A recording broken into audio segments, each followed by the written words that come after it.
Episode 2. Skills enhanced and experience gained. Aiden pretended to ignore her note and called out in his mind, "System." He remembered that in his novels, the systems could communicate with people and function like an interface from a video game. However, there was no response from the system at all. It seemed to be a closed system that did not like communicating with its host. Thus, Aiden had no choice but to experiment with other possible functions of the system. With that, he pulled a math textbook from the drawer below his table. When the surrounding students saw this, they stared at him, stupefied. A genius really was different from a normal student. To think that he was actually reading a math book during French class. Ding! Analyzing high school math textbook. Math ability +1. Current progress 1 out of 10. Current level, beginner. Aiden took out textbooks from other subjects one after another. Every time he flipped through the books, there would be a system notification.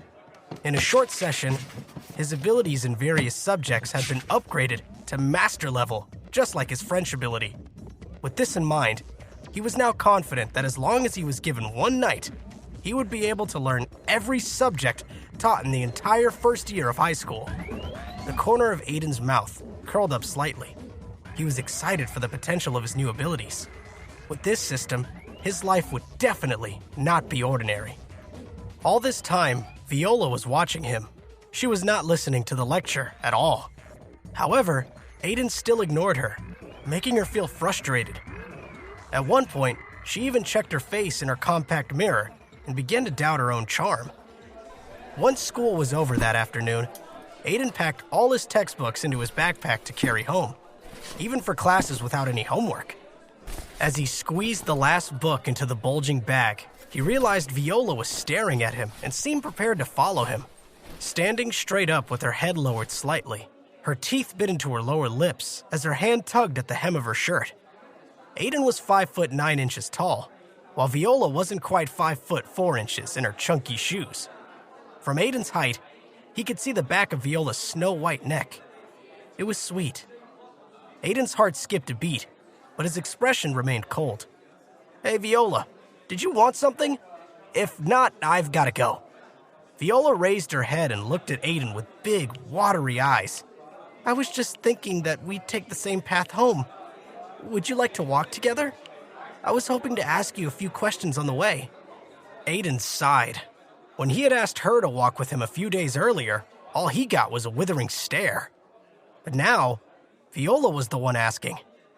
Oh, how the tables have turned. Though tempted, Aiden did not reject Viola, but nodded slightly instead. Viola clapped her hands excitedly, then picked up her backpack and walked alongside Aiden. At the entrance of Otis High, Miss Kane was standing by the gate, waiting for her daughter, Viola, to walk home with her. Seeing Viola's figure in the distance, Miss Kane immediately waved her hand. However, when she saw a male student beside Viola, her expression sank immediately. The one thing she feared most was Viola falling in love with someone. After all, she worried it would end up affecting Viola's studies. As the two figures got closer, Miss Kane's face twitched as she recognized the boy to be Aiden. It was clear that she had not yet recovered from the class that morning. "Mom, I will be walking home with Aiden," Viola said as they reached her. "I happen to have a few questions to ask him anyway." She let out a giggle while Aiden stood to the side and smiled without saying a word. Miss Kane responded, "So that's how it is. If you're together with Aiden, then I'll be much more relieved. Just remember to come home early." "Don't worry, Mom," Viola said as they passed through the gate. As she watched the two disappear down the sidewalk, Miss Kane suddenly realized something. Couldn't she still ask him her questions if the three of us walked home together? She then shook her head with a bitter smile. This girl had been complaining at home yesterday about Aiden, but look at her now. It seemed that she could no longer hold her daughter back. Along the way, Viola kept asking Aiden to tell her how he suddenly became so smart. However, Aiden kept changing the subject and never answered her directly. Rather than angering Viola, it just made Aiden seem even more mysterious in her mind. "Aiden Dale. Can I just call you Aiden? if I keep calling you by your full name, it'll seem as if we're distant, although we're table partners. Of course, then I'll also call you Viola in the future. Viola, a flower blossoming in the snow. Your name really matches your temperament, he said. Hearing such explicit words, Viola's face flushed scarlet red from embarrassment. She then said, how can I have any sort of temperament? Love is in the air. Flirting skills +1. Current progress 1 out of 10. Current level beginner. Damn, this skill can also be enhanced, he thought. This system really is amazing. Although Viola wanted to stay with Aiden for a while longer, the two of them had already arrived at her house. Thus, there was no reason nor excuse for her to continue pestering Aiden. The moment of bidding farewell to Aiden caused Viola to feel rather disappointed.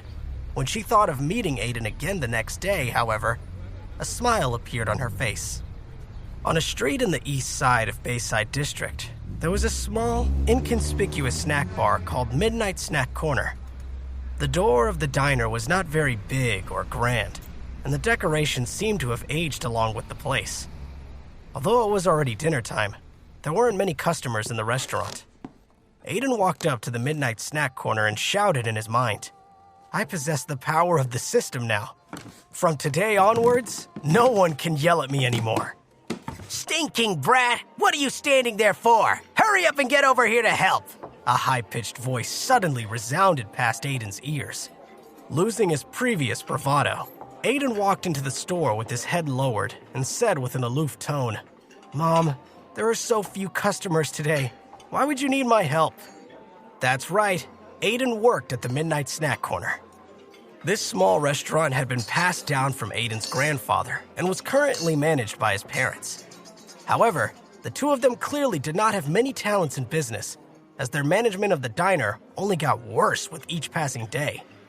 In order to get Aiden into the prestigious Otis High School, the couple gritted their teeth and spent most of their life savings on his education. Aiden silently swore to himself, I didn't have this ability in the past, but now that I have this system in my hands, I must help my family turn their situation around. No matter how few customers there are, you have to keep learning how to manage the store. One day, this shop will be yours, so don't be so useless like your father, came a voice from the kitchen. A middle-aged woman wearing a scarf came out carrying a bowl of soup to a guest and continued talking to Aiden. This woman's figure was slightly chubby, but her face was still well maintained. Her skin was fair and flawless, unlike the appearance of a mother who had a 16-year-old boy. This was Aiden's mother, Clara Dale. At this moment, a grumbling voice came from the kitchen. What do you mean, useless? If you were to try your best, I would have had the time to lose weight a long time ago, Clara retorted without a trace of politeness. Aiden shook his head in irritation, as it is a daily occurrence. No matter how long or how much they argued with one another, it was always the same. With that, Aiden dropped his school bag. His hat was currently immersed in the process of making dough for noodles. From his facial features, Aiden's appearance could be vaguely seen. This middle-aged man was naturally Aiden's father, Morris Dale, or Elder Morris, as most people in the neighborhood called him. Morris did not even turn around as he directed Aiden to chop the roasted chicken cooking on the counter.